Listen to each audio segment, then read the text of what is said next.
मंडळी नमस्कार, मी धनश्री धोंडगे आणि आपण बघत आहात देवगिरी मराठी.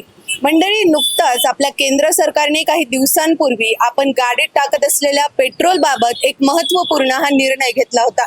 आता आपण आपल्या गाडीत टाकत असलेल्या पेट्रोलमध्ये 20% इथेनॉल देखील मिक्स केलं जाणार आहे. परंतु सरकारने याबाबत असा दावा केलाय की या इथेनॉलमुळे आपल्या गाडीला कुठलंही नुकसान पोहोचणार नाही, त्याचबरोबर आपल्या गाडीला कुठलाही धोका निर्माण होणार नाही. पण सरकारचा हा दावा नागरिकांकडनं किती याचं स्वागत केलं जात आहे हे थेट आपण नागरिकांकडनं जाणून घेऊयात.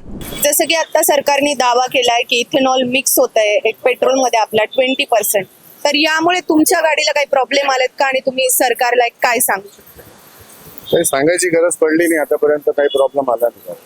म्हणजे तुम्ही पेट्रोल टाकता इथेनॉल मिक्स, पण तुमची गाडी सेफ आहे? सेफ आहे ना, आतापर्यंत तर काही प्रॉब्लेम आलेला नाही. आता तू गाडीमध्ये पेट्रोल टाकलंय, हो. तर मला सांगशील इथेनॉल म्हणजे नेमकं काय? नाही, हे जे मिक्सअप केलेलं आहे हे खूप वाईट गोष्ट आहे. हे नाही केलं पाहिजे त्यांनी, कारण आम्ही जे पे करतो ते प्युअरिटीसाठी पे करतो. तर हे जे मिक्सअप होत आहे हे आमच्या हिशोबाने तरी यंग जनरेशनसाठी तरी गलत आहे असं म्हणा. आता सरकारने सांगितलं की 20% पर लिटर मागे जे आपण भरतो पेट्रोल त्यामध्ये 20% इथेनॉलचा समावेश केलाय. यामुळे तुझ्या गाडीला आतापर्यंत काही धोका निर्माण झालाय का? किती सेफ आहे? नाही, हे सेफ तर नाहीये, पण जिथपर्यंत मी इन्फॉर्मेशन घेतलेली आहे की ब्राझीलमध्ये जे ते 100% इथेनॉल यूज केले जाते, तर ते कुठं ना कुठे युजफुल पण वाटतं. पण गव्हर्नमेंटनी त्याच्या मागे क्लॅरिफिकेशन दिलं पाहिजे.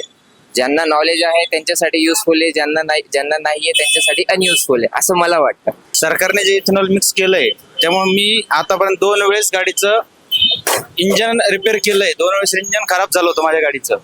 आता ऍक्च्युली पुन्हा मी इंजन रिपेअर करून गाडी चालवतोय. प्रत्येक वेळेस गाडी नवीन घेऊ शकत नाही आम्ही, सर्वसाधारण कर्मचारी असल्यामुळे. धन्यवाद. सरकारला एवढंच सांगणं आहे, इथेनॉल मिक्स बंद ठेवा. हा, माझं नाव सूरज निशांतर आहे. मला आतापर्यंत काही प्रॉब्लेम नाही आला इथेनॉलच्या बाबतीत. माझी गाडी सुरळीत चालते. तेवढं एका सर्व्हिसिंग वगैरे केल्यानंतर मला काही प्रॉब्लेम नाही आला आतापर्यंत. इथेनॉल म्हणजे त्यांनी मिक्स जे ऊसापासून बनतं इथेनॉल, त्याच्यामुळे गाडीचा बद्दलचा इश्यू येतोय. तर गाडी चालू होत नाहीये. जे जुन्या गाड्या जसं PS4 आहे ती गाडी चालू होत नाहीये, त्यामुळे आम्हाला खूप अडचणी येत आहे इथेनॉलमुळे. आता ते कसं त्यांनी इन्क्लूड केलं ते माहित नाहीये, पण त्याच्यामुळे खूप जास्त प्रॉब्लेम येत आहे. जे आता तुम्ही गाडीत टाकलं ते शुद्ध पेट्रोल नसतं, म्हणजे आपल्याला असं म्हणता येईल का की ते शुद्ध नाहीये? वरती असं तुम्हाला जाणवतं का कधीतरी पाण्याची लेअर आहे किंवा गाडी काही खराब? ज्या टायमाला गाडी सर्व्हिसिंग होती त्या टायमाला गाडीमध्ये पाणी खाली निघतं, अर्धा लिटर गाडीतून पाणी निघतंय, मग ते इथेनॉल आहे. तर त्याच्यामुळे आम्हाला गाडी 8 दिवसाला गाडी खोलायला लागते. 8 दिवस कंटिन्यू गाडी चालू न होण्यामुळे पाणी झाल्यामुळे प्रॉब्लेम येतोय. तुम्हाला काही आश्वासन द्यायचंय सरकारला किंवा काही सांगायचंय?